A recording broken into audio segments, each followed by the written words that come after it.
good afternoon, everyone. Welcome to our, I don't know, 6th, 7th talk about tech investment in Southeast Asia. We do that every half a year. The teams at Momentum Works and Cento Ventures. So I'm not sure how much of the audience that we see as of now is from Singapore, because we ourselves have been facing a service outage accessing to Zoom. So all of us are actually accessing through our iPads, phones, and various other services. So there seems to be outage here, but nonetheless, I think for everyone who is already here, we're just to go ahead and we'll provide a recording for those who can't make it today. So today will be me and Dmitry again. I think most of you are already familiar with the setup, so I'll not bore into details. About Momentum Works, I think all of you guys know us, so let's just go ahead. So we do a number of things across the ecosystem in emerging markets, and I think today we're trying to redefine it as growth markets, because there are some nuances that we're seeing. So we have been building a community through our own sort of experience and also geographical coverage. So we have been publishing a number of reports since 2 years ago. The main objective is that I think with Southeast Asia, as well as emerging or growth markets in general, there has been quite a bit of a gap in information that actually connects the dots. So this is what we've been trying to do, parsing the logic of various sectors and key companies in a sector. So we have been publishing quite a number of reports, and if you want to get a copy of this, they are mostly complimentary. You can go to insights.momentum.asia. So I would leave it to how do I do this? I'll leave it to Dmitry to give a bit of introduction about Cento. Certainly, and thank you for having me again, Jianggan, and apologies for a strange angle. Yes, struggling with connectivity today. So my name is Dmitry. Some of you who joined these talks before would remember us. Cento Ventures, which I'm part of, is a Series A specialist focusing on Southeast Asia, working with founders through the early stages of their scaling. These are some of the founders we have a pleasure of working with. And on the next slide, you will see some of their companies. Jianggan will rely on you for slide flipping today. And on the next slide, you will see something about our research, if the next slide appears. One more. So apart from working with the founders and helping their companies scale, we've also been known to spend a little bit of time churning through numbers on dollars and cents invested into Southeast Asia and obtained from Southeast Asia liquidity events. And on occasion, we team up with friends to talk about what the stories are that these numbers tell us. All of these reports are downloadable on our website. All of them are free. We're in competition with Jianggan.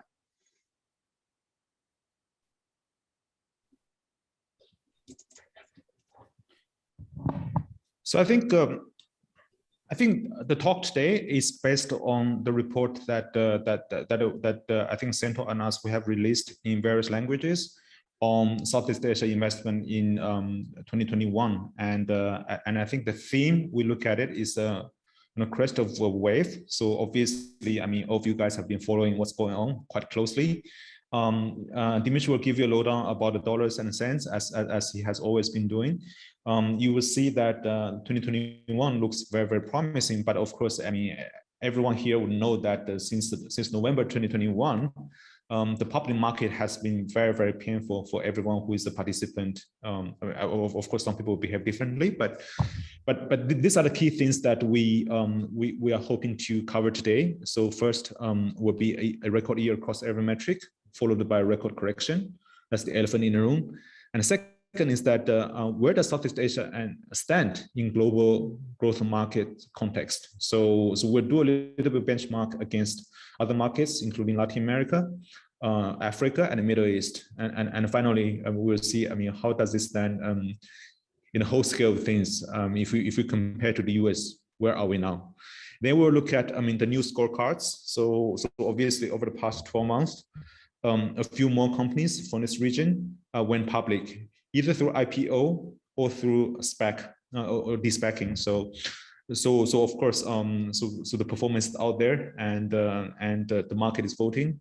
But of course, we also face a lot of macro uncertainties that's impacting the valuations of these companies. So we'll talk about that, and a little bit of sector highlight of the key themes last year, digital banks as well as the digital payments. And finally, a little bit of prediction about, what 2022 is about. And of course, we are almost halfway through 2022. So some of the predictions we made at the beginning of this year, and it's probably a good time to review them. Dmitry, over to you. Certainly. So for today, we decided to keep things at pretty high level.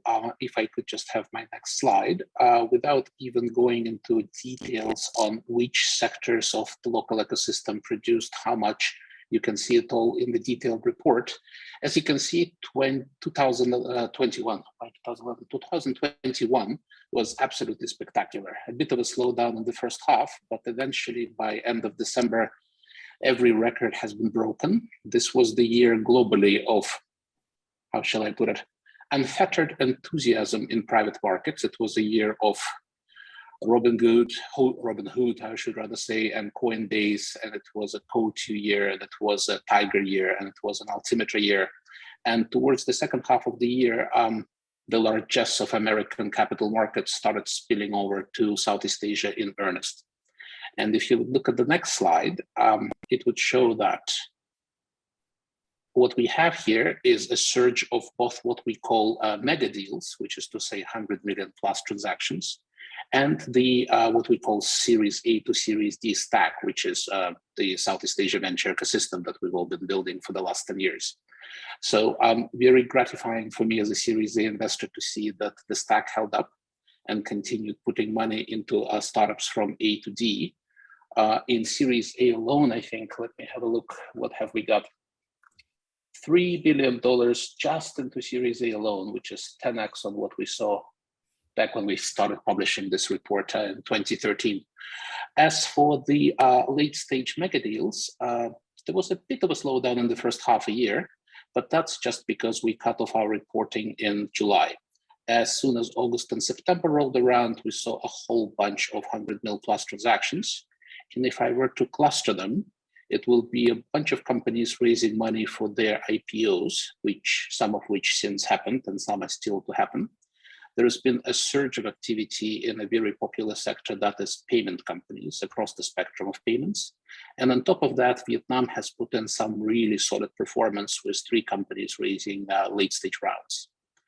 And it's also quite notable that quite a bit of this late stage activity has been driven, probably for the first time since 2017, by mostly American late stage money, private equity and crossover funds. And then, as you would see in the next slide, it all came to a sharp halt, as in early December. I think it was actually November 17th when Nasdaq Composite reached its highest mark. And in early December to mid-December, the Fed started making their announcements. And as ever, Warren Buffett turned out to be right in the end, and quite a few public entities that depended on high growth technology stocks have responded accordingly. I've actually been looking for the point when Southeast Asia started first feeling this chill, and decided to go to the grandmasters of dark arts, folks who gave us Grab de-SPACing at 40 bill. In the next slide, you will see exactly when the moment of truth has arrived. This would be head of Altimeter. And on the 1st of December, it was, let's go with Grab. And on December 17th, it was, oh, oops, the markets are in a crash. So sublime timing for that particular listing. Moving on. Since then, if you've been unfortunate enough to be on VC Twitter, all through January, February, and especially in the last couple of weeks, there's been a lot of doom and gloom.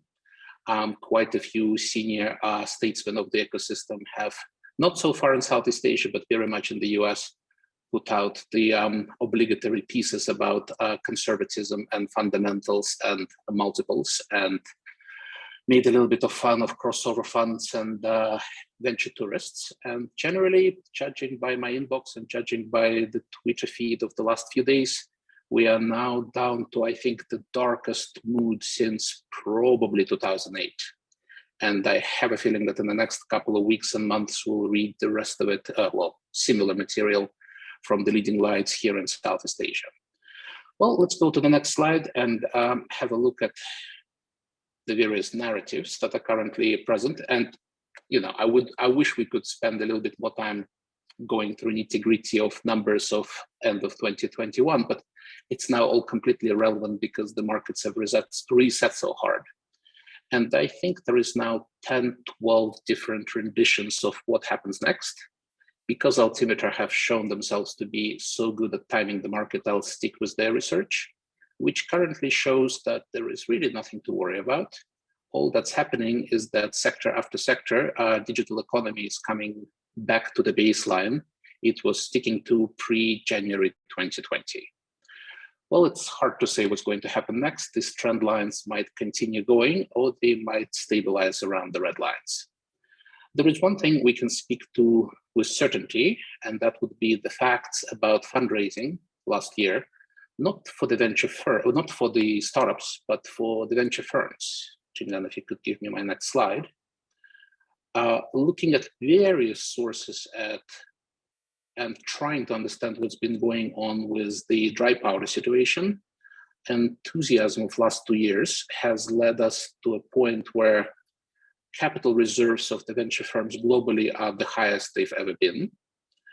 It looks like not the pandemic, not even the war would stop fundraising for Asia funds of all sorts. I highly recommend this source, by the way, Jerry Borrell and his newsletter.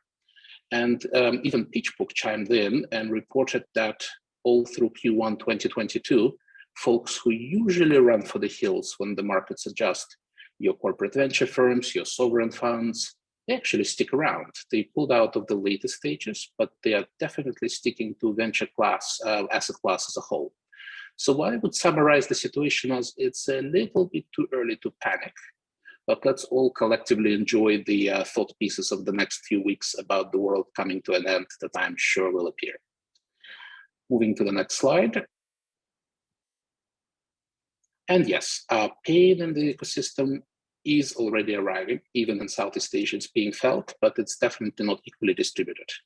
Growth space is dead for the moment and probably will be for the next few months. But I would say even in Series A, there is just but a chill. And in seed stage, and especially in crypto seed stage, it looks like we're still back in November last year. And on that point, slightly happy point, shall we go to the next slide, Jianggan? And talk a little bit about where Southeast Asia sits in the context of global growth markets. I'll hand over back to you. And you're on mute. Before I take over, just maybe one question, because I remember like quite a few years ago, maybe 5 or 6 years ago, you were saying about winter that was coming. And how does it feel now compared to, say, 2015, 2016? It was the funniest thing. So in 2015, we did set up an internal project at Cento. That was, I believe, after that capital markets hiccup in China, when things got wobbly in January, February 2015, and started preparing ourselves and our portfolio companies for a capital crisis. And it just wouldn't arrive. 2016, 2017. So that's how we started tracking dry powder levels and started paying a lot of attention to the dynamics of valuations in earlier stages. And that's how we discovered that perhaps capital markets and all the swings of moods in the US and in China are one thing, and what's happening on the ground in any given Kuala Lumpur or Bangkok are another thing entirely. So even now I'm thinking that even in the darkest night, as far as the US is concerned, I do not think we'll see Southeast Asia valuations or deal-making intensity adjusting nearly as swiftly as I expected back in 2015. Cool. So I think of course, I mean, in the report, you'll find very detailed data about Southeast Asia and how everything fared in 2021. And we tried, I mean, the team has been trying to capture the data as accurately as possible. We also look at a few of our friends across different regions who have been tracking data in their respective regions. So we're trying to understand, I mean, how does Southeast Asia stack across global, what we used to call emerging, now we call growth markets. And as you can see from this graph, the total investment in Southeast Asia, which I think the team tracked to be $14.2 billion in the private market, was a 69% growth compared to the previous year. That might sound impressive, and especially if you put that as a company growth. But when you look at different other markets, it's a different picture. I mean, if you look at India, I think despite, I mean, I have lots of predictions about doom over the last few years, the market is still quite bustling. And if you look at the numbers last year, it grew by 230%. And of course, we saw a few IPOs as well. And lots of money burst into Latin America. So this is a region that we have been following quite closely as well. And I think last year we did one specific report of benchmarking Southeast Asia versus Latin America, and obviously there's lots of money which went into Latin America, and we tracked most of them are American. So, but of course the dynamics there are quite different compared to Southeast Asia. I mean, in terms of sectors, in terms of company sizes and stages. So we also see that there's quite a bit of surge in Africa. Of course, that comes from a relatively lower base and relatively less advanced infrastructure. So used to work with a few Chinese tech firms which were expanding into Africa, and one thing which always struck me was the size and diversity of Africa. I mean, in Southeast Asia, we talk about flying from one capital to another capital in 3 hours. In Africa, even in the continent itself, 7-8 hours flight is probably quite common.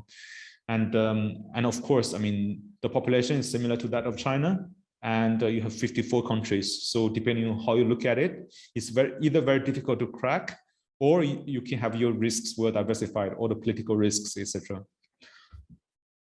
So, so put everything into charts, into proportion, and we can see that, I mean, from 2018 to 2021, we generally see a reduced percentage of total VC funding or total tech funding in Southeast Asia versus global emerging markets.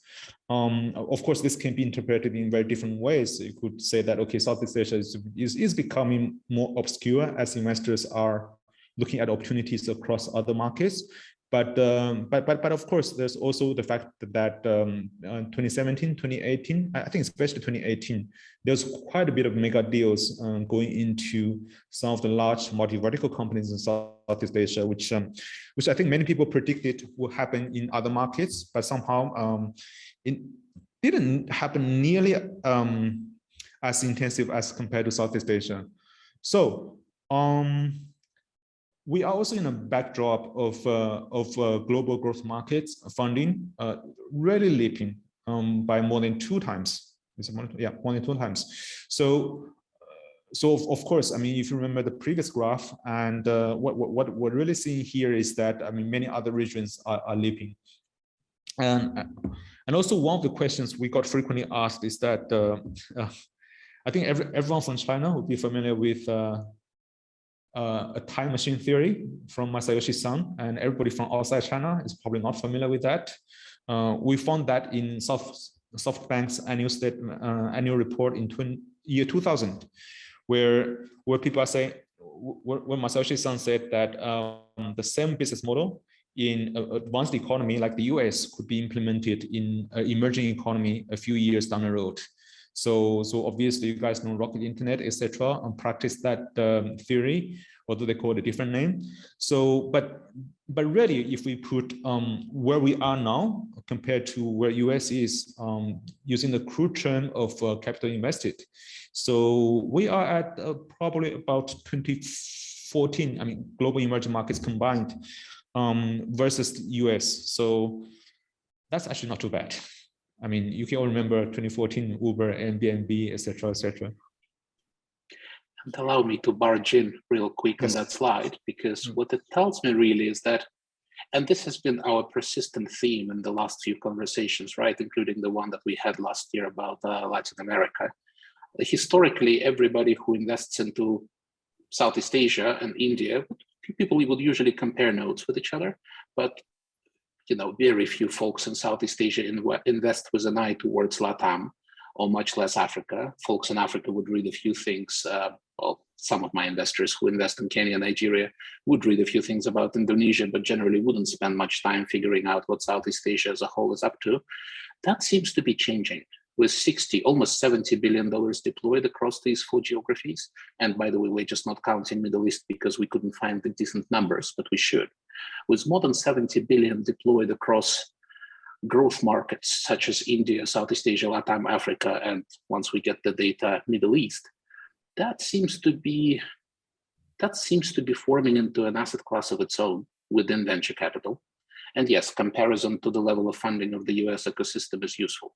So if the US qualified to be an asset subclass of its very own back in 2014, then surely we should spend some more time, probably later this year, to try to understand even further what unites and brings together the technology ecosystems of Latin, Africa, Southeast Asia, and Middle East, India probably being an outlier, but we shall see. In other words, probably new asset classes being born in front of our very eyes, which is quite exciting, even though Southeast Asia is smaller and smaller part of it. Talking about asset classes, and there's one theory I've heard from a few analysts and portfolio managers is that, I mean, they are classifying everything that is non-US, non-China, non-Japan, non-Korea as a separate asset class. And of course, I mean, the question here is where Europe belongs, and we're not going to that debate. We will not, but yes, yeah, I do fondly remember the asset class called ROTW, the rest of the world. Extremely useful abstraction. Yeah. So December last year and January this year, we collaborated on a report on benchmarking Southeast Asia and Latin America. So that report is available in English, in Chinese, and in Spanish. Oh yeah, interestingly, I mean, the report that we're talking about today, which is the 2021 Southeast Asia Tech Investment Report. So we have published that in English, Chinese, and Japanese, and I think Korean version is coming soon, thanks to the team. So we were starting to develop a working theory about global growth markets, and just look at, I mean, how and why things evolved differently, and where things eventually converge. So the 4 factors that we listed, I mean, this is just to refresh people's memory for those who have read this previous report. The 4 factors are, first, availability of capital across time, geography, and investment stage. So the different availability, of course, led to different things. I mean, infrastructure maturing differently, and the different kind of businesses actually getting funded or funded a significant amount. The second is the key reference templates. So basically the mindset of late stage investors setting a tone for the ecosystem, and everything draws backwards, and affects, I mean, people who are making earlier stage decisions. Of course, number 3 is the concentration and volume demand of digitalization of key value chains.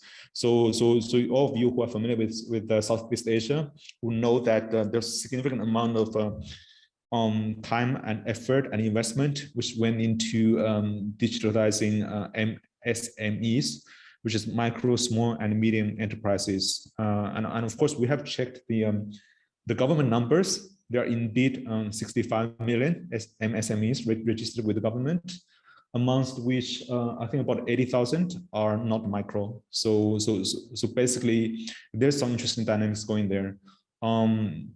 And of course, when you look at countries like Brazil, things are slightly more different. And you see the companies which are really emerging, big, new bank, etc. They are in financial services, and that is partly due to the structure and also some inherent factors of the existing financial system, how the banks are structured, and how do they provision financial services, and how does the central bank regulate the market. And some of you might know that I mean, Shopee has recently received e-money license in Brazil. So we have been sort of expecting them to compete directly against Nubank. So you will see some interesting dynamics there. The last point is the starting state and speed in response to digitalization by incumbents. I see that we have a few friends from Thailand, and you look at the way some commercial bank, SCB, and to a certain extent, the Kasikorn Bank, K-Bank, have been responding to disruption, have been actually taking part in new business models, even including crypto exchanges and crypto analytics tools. It's probably very different from what we see in Itaú Unibanco in Brazil, for example. So there are all these dynamics which made things different in starting point and the journey. So of course, moving forwards, will things converge? We see certain similar initiatives that's happening from regulatory point of view, from government point of view, from infrastructure point of view.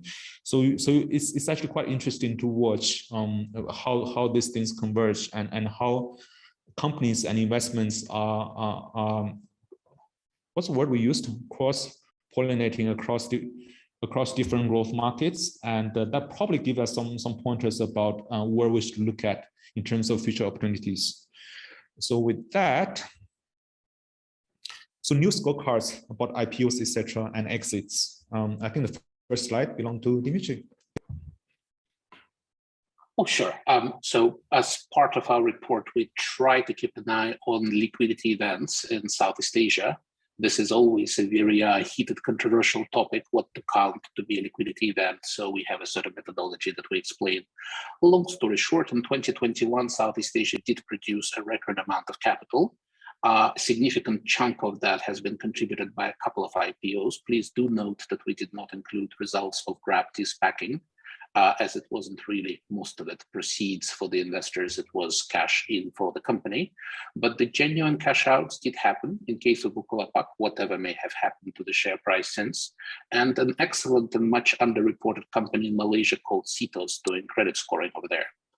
In the private markets department, a couple of large deals that are worth calling out would be the transaction between Grab and OVO, and much discussed right now, hat tip to our guests from Thailand, transaction between SCB and Bitcub, which to my knowledge may or may not have even been completed, but seeing how the press covered it, we would allocate $500 million of proceeds to 2021. And it marks the date when, for the first time, a pure crypto native undertaking, well, somewhat crypto native undertaking, has produced a significant amount of liquidity for its founders and investors. So that's exciting. Now, probably worth looking separately at what public markets have thought of Southeast Asia and what private markets think. For public markets, Jianggan, back to you. So, as we mentioned, finally, there are fairly good number of publicly listed companies from publicly listed tech companies from Southeast Asia, and of course different from what we used to see from this region 6-7 years ago. Now the companies are listed in different stock exchanges. I mean, we have iFast, which is listed in Singapore. We have 2 companies which are listed in Jakarta, and GoTo and Bukalapak, and of course we have C Group, Grab, and probably Gru listed in the US. So we have charted their performance basically since 2019, and obviously, I mean, you would see that the macro market sentiment reflected quite accurately. I think especially between 2020 and now, but of course it's been different from different companies in terms of magnitude. So we also did this. So we counted that. I mean, this is not adjusted to volume or timeline, but in terms of pure absolute return from the moment that this company went public to as of yesterday, I think yesterday afternoon Asian time. So how much change has been made, and of course, I mean, we've all seen the drastic drop in seeds market price. I think if you look at yesterday, it's even more drastic, but still, I mean, for people who are actually holding it since the IPO, it's a decent 4.5x return. IFAX, which surged in 2020, and also dropped quite a bit recently. I mean, it's still like 3.5x. Cetos, which Dmitry mentioned just now, a Malaysian company doing KYB, credit scoring kind of thing. Yeah, so their price has held up reasonably well, and if you disregard the volume that's in the market, and property growth price has been holding up reasonably well as well.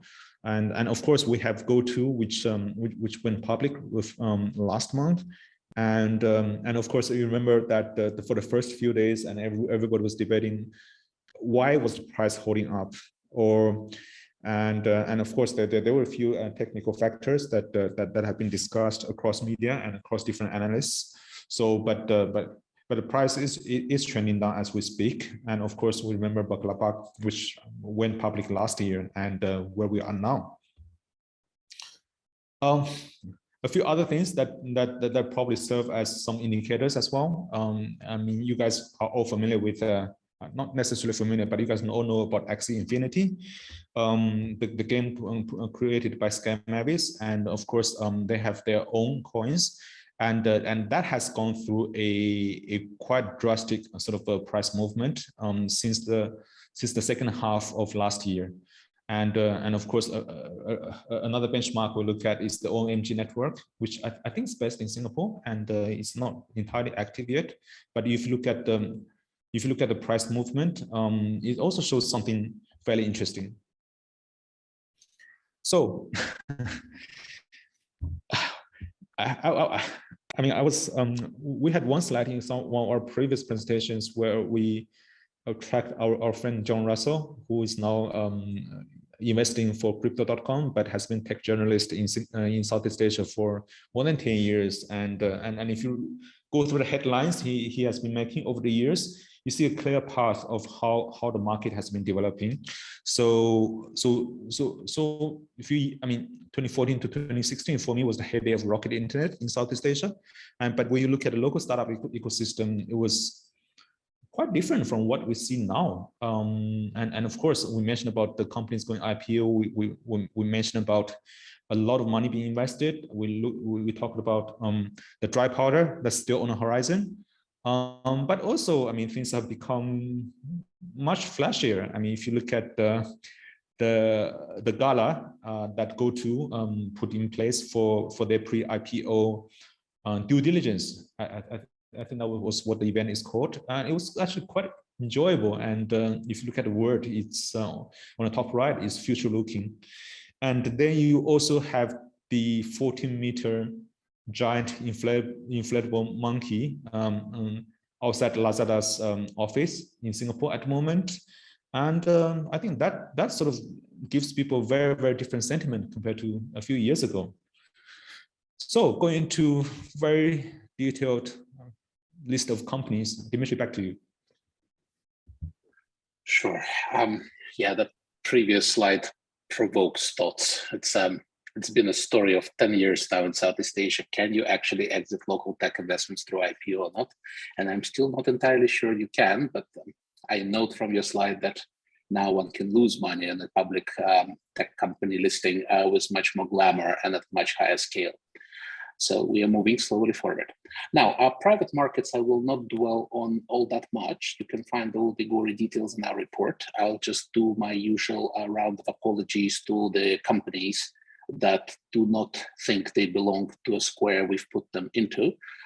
Probably because for this slide and the next slide, we stick to, we would only report what the media reports, and we'll keep the more private data for our discussions with our limited partners. The short summary is, after that spectacular year that we had last year, we got 14 new, let's try not to use this term too much, but nevertheless unicorns, and another 7 runner-ups that passed the $500 million threshold. And the activity is very nicely spread across the region. So the story of Southeast Asia is no longer Indonesia plus a few regional stories. Singapore only players operate nicely and then very nice ranges. And if you go to the next slide, you will see that the Philippines and Vietnam and Thailand are powering ahead, and Malaysia, of course.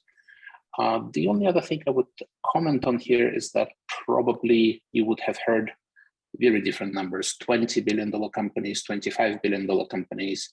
That discrepancy is just, again, due to methodology. We prefer to be a bit more picky, and we focus only on companies that derive most of their revenue from Southeast Asia, ignoring companies, with apologies to them, that are based out of Singapore but serve the world, which also coincidentally cancels most of the numbers of crypto universe, but we'll still catch a few in our numbers, and we'll speak about that in a few slides. Back to you, Jianggan, I think. I think it's still yours. Sectors. Oh yeah, to keep this call short, if you could give me my next slide, just about everything. Well, this is part of our report that goes and looks at major sectors of digital economy and tries to figure out what's getting hot and what's nosediving. For obvious reasons, you still see some commotion in travel and hospitality sector.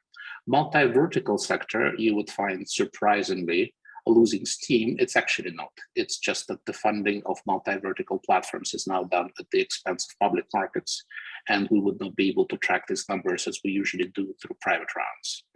Of note would be the sector that is entertainment. For a long while, almost nothing has been happening here, thanks to the pretty much overwhelming dominance of Garena IEC Group. But most recently, thanks to some of the innovation coming to us of all things from crypto sector, the amount of excitement in investment into specifically play to earn sector, that's been something to behold. But close to my heart would be the sector that would show up on the slide next, which is what we generally call digital financial services. This sector is interesting. It's actually a collection of sectors, 6 or 8 of them. Probably later this year, we'll do a dedicated research bit just on that. The reason this sector is interesting is it doesn't just only grow on its own, it's also very much propelling other adjacent sectors forward. It provides tool sets, reduction of complexity, access to additional business models that you can see causing growth everywhere from construction sector to employment sector. And also, if we click to the next slide, what has been happening in this sector of late, and actually over the course of the last 2-3 years, tooling has been built or is still being built for the arrival of the next big wave of digital enterprise in Southeast Asia. And that would be the legendary digital banks that everybody speaks of, but that haven't yet been seen in the wild, apart from a couple of useful examples. And if we would take a look at the next slide, we will see a few names. And Jianggan, you've done research on that, so probably I'll cede to you commentary on this development. Sure.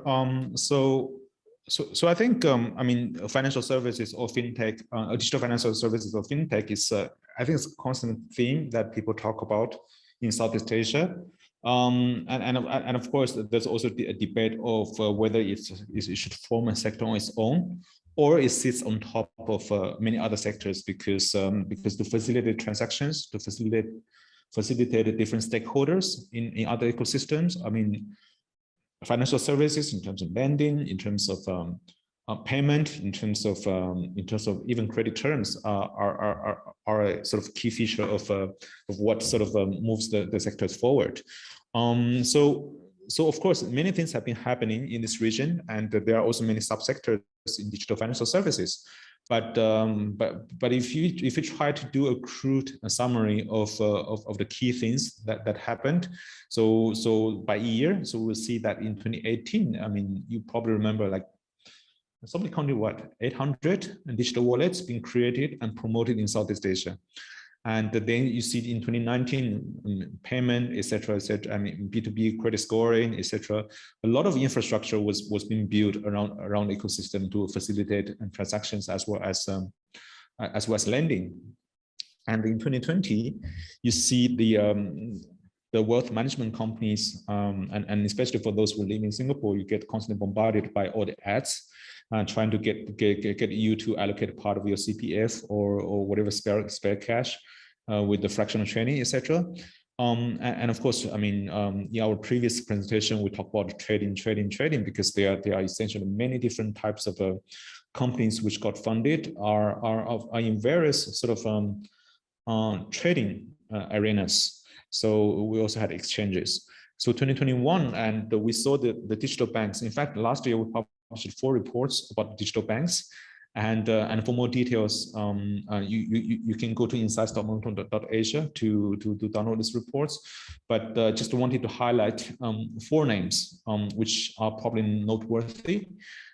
First is Maribank, and the second is GXS. So for those of you who have been following what's happening in Singapore and Malaysia, you would know that the C Group, as well as the Grab Cento consortium, have been awarded digital bank licenses in both countries.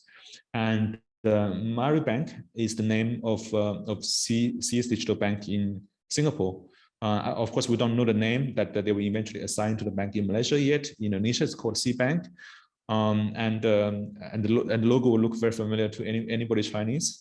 So both of them actually, both C Group as well as Grab Cento consortium are building digital banks in both countries. And of course, Grab and C have also either taken control or invested into digital banks in other markets, including Indonesia, I think lately Philippines as well.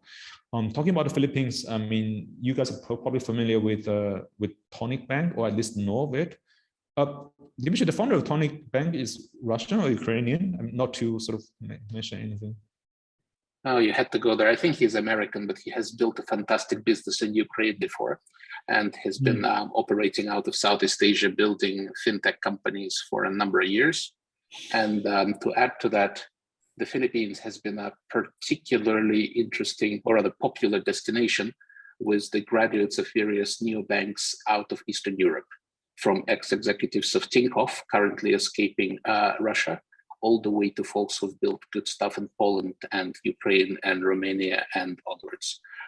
Everybody does the same analysis on the arbitrage between interest rates that local banks pay to the savers and the interest rates that one can generate by doing unsecured lending to the Filipino population, does the math and realizes it's actually another Brazil in terms of neobanking potential, or so the narrative goes.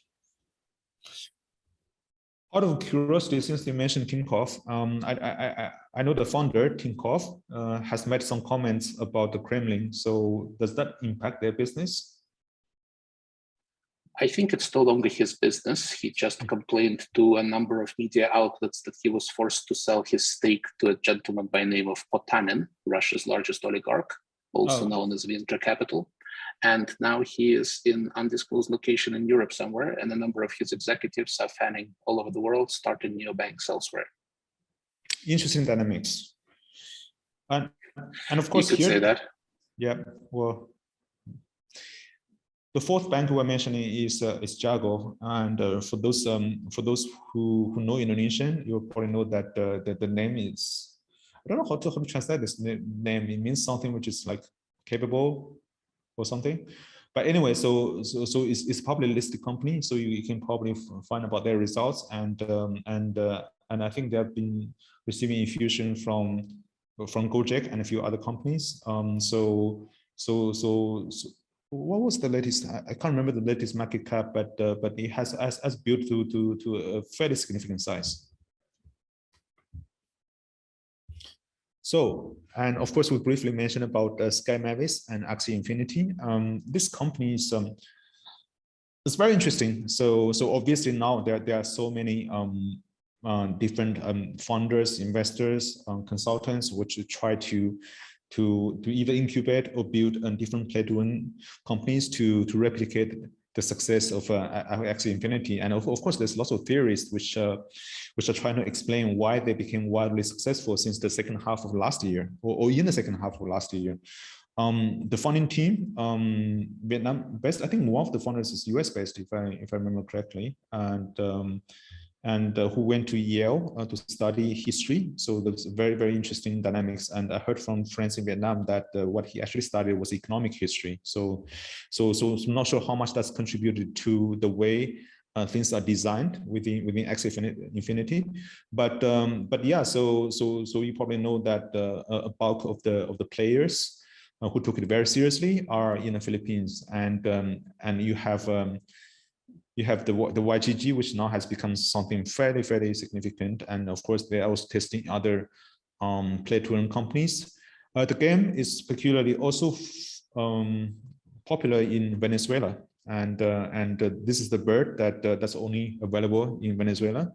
And another thing which is interesting about this this episode is that you probably know the 620 million worth of coins were held by identified group from Axie Infinity's Ronin network a few months ago, and FBI has linked that hold to Lazarus Group, which FBI believes is affiliated to North Korean state. So it's very interesting dynamics that's happening there, and as we said, okay, it's probably a embodiment of the world we are living in now. And is it just a start?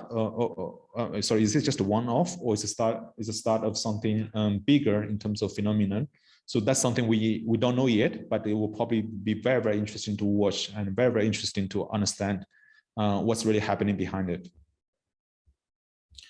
With that said, we are reaching the last slide of the main presentation. So what's next for the region? So us at Momentum Works, since 2018, which basically means December 2017, we have been making predictions, and some years we were very ambitious. We're looking at, facts and potential happenings across different growth markets, even including Latin America and the Middle East. But recent years we have restricted to Southeast Asia because there's just too much work to examine all the facts. The reason why we're doing these predictions are not exactly because we sort of want to drive some agenda, but we believe that we're all here trying to understand what's really going on, and having some healthy debate, because we have people writing in saying that, hey, your prediction is not accurate, we believe differently, would probably give people sort of a healthy sense of learning about what might happen, and what level of thinking is healthy for us to plan our next moves, investment or otherwise.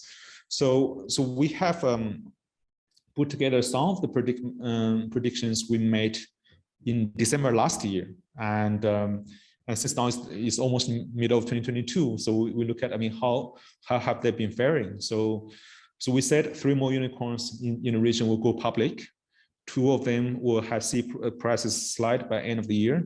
So now we have 2 companies from the region which went public this year, and it's debatable whether one of them was a unicorn, but both saw their prices slide.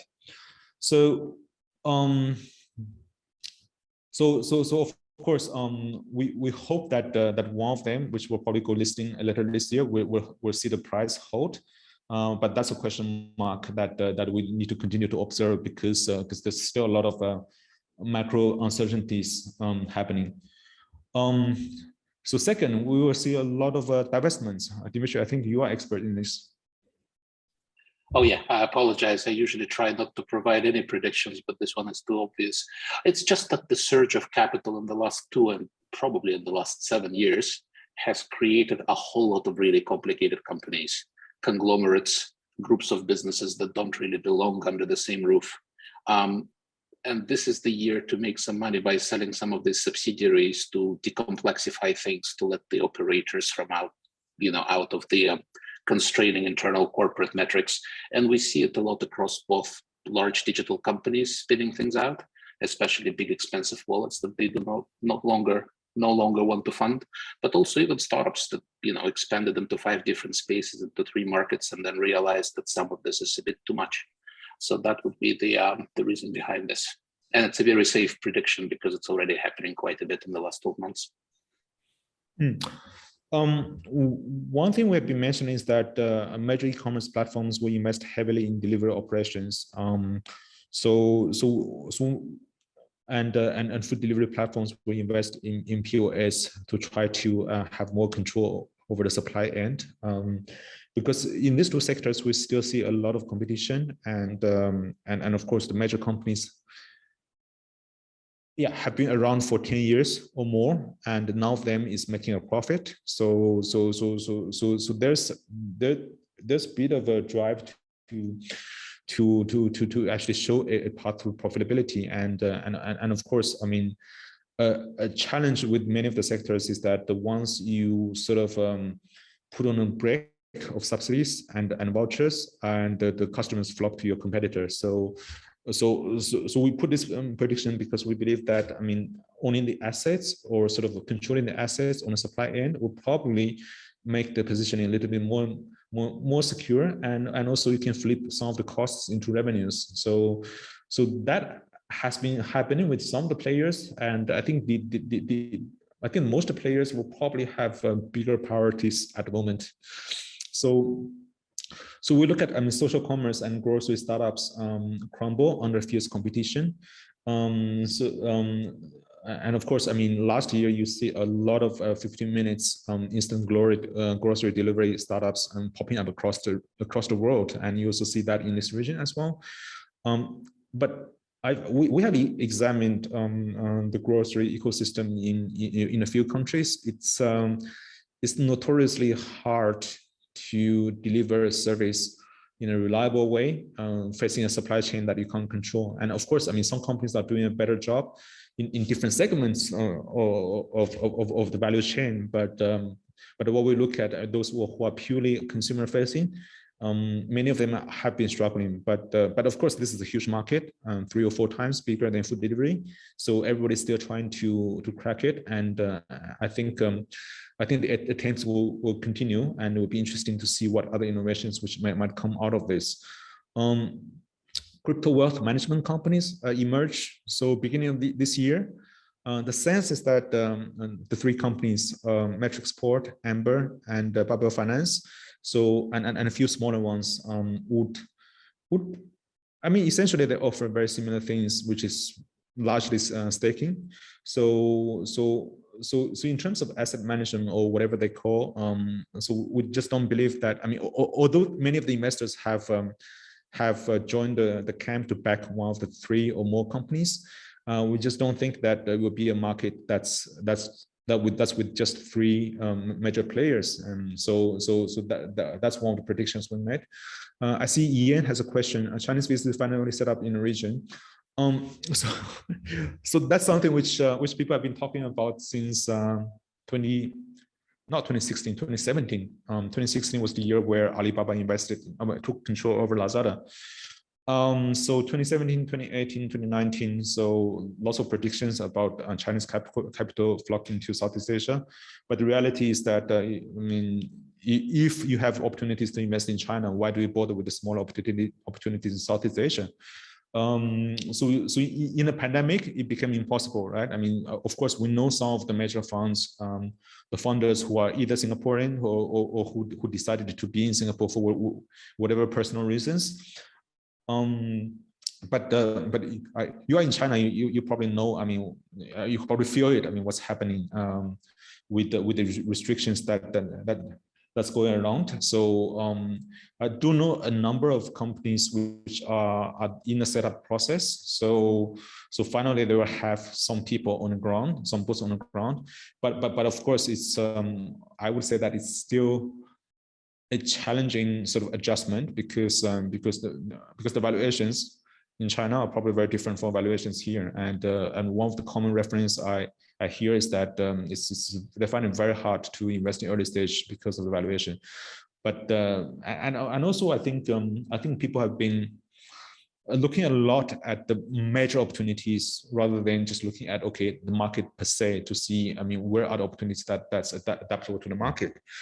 Number 7, investment in Indonesia startups continue to boom, and we see, yes, too expensive in Southeast Asia. That's the that's a common thing that everyone's been talking about. And of course, if you compare things, and it's a fact. So so investment in Indonesia startups continue to boom. Of course, so it goes back to the point we mentioned earlier, right? There's still a lot of dry powder, and even for some of the Indonesian focused on growth funds, so this money needs to be deployed, and exactly how that will sort of pan out. Would that mean more sort of opportunities? I mean, growing from early stage to growth stage, or I mean, the current companies will get even more bloated. Sorry, even higher valuation. So that's something that will be interesting to see. And to just dovetail with what you just said, which is, yes, of course, the ecosystem is overheated and way too expensive and overvalued. Well, the entire purpose of doing that report that we published since 2013 is to substantiate our view on this, which is it's very much not the case. There is no such thing as Southeast Asia valuation ecosystem. There is very specifically Singapore. There is very specifically Indonesia. Then within Indonesia, there is very specifically late stage Indonesia. And then there is regional companies out of KL and Filipino-only companies and North Vietnamese companies. And all of them have their very different capital trajectories. Some do make sense, some don't. But to appreciate that, one indeed needs to have an office in Southeast Asia and a few years of track record. Otherwise, it's a bit tricky. How do you see about valuation, Dmitry? What is overvalued, or is just a matter of a perspective? Well, what we do is we would, again, refer you to our report, we would try to round up the valuations at the time of an exit, top decile, top quartile. If you'd like, I can have a quick look at what our report says. We usually don't get into nitty-gritty like that on these calls, but let me see. If I were to summarize what the typical exit valuation for a top decile company in Southeast Asia would be, let me dig it up. Well, right now, it's spiked all the way to north of $500 million, but historically, it's been meandering somewhere around $250 million. Now, for top quartile, we're still talking about numbers way below 100 million. And so the math is very straightforward. If you expect only the outliers to be worth more than $500 million and the majority of exit events to be at the 50 to 100 mil range, then of course the pre-money valuation of, let's say, Series A at 10 to 15 is reasonable, and Series A at 80 to 90 is not reasonable. So that's actually very straightforward math. And then you just have to look at the market and see which countries and which verticals overstep the red line or under the red line yet. It's actually a very mechanical exercise. Oh, I think I'm going deeper into the valuation. Do you think Chinese VCs might find growth stage valuations more competitive in Southeast Asia compared to China? Oh, I have no idea. Sorry, it's all yours. I have not counted exact I have not done a pulse survey, but from anecdotal pieces of information we have heard, it seems to be the opposite in many cases, but in certain cases with companies which are not in a hot and trending sectors, and people seem to be able to, I mean, some of the peers in China seem to be able to find value in companies they try to back, and these are not in the very hot sectors that everyone talk about. As a Chinese VC, I think so. Okay, cool. But just to add one more thing, you know what's really interesting? The change of narrative, because as you say, when 2016, 2017 rolled along, and a number of folk from China came to Singapore to leave, to stay, to visit for a bit. I do remember vividly a couple of meetings with founders of big Chinese companies who say, I don't care about my entry valuation. I only care about potential exit. Don't talk to me about anything that sells for less than $5 billion. So that was that narrative. And now suddenly the conversation shifted to, never mind what the exit will be. Let's talk about the entry points and then see how we build it, which is, I think, a bit more appropriate for Southeast Asian environment. So maybe this is something we can index and track, whichever metric that we find reasonable. Trying to get you to do that for years. Yes, now we have some at least some data about public companies which we can properly index. Anyway, so it's 4 o'clock, exactly an hour, and hope you guys find this session useful. And we will circulate the deck with everyone. And for those of you from Singapore who do not manage to join because of Zoom's connectivity issues, and we'll share the recording on YouTube. So thank you very much, and have a good, oh no, it's not long weekend. Have a good weekend.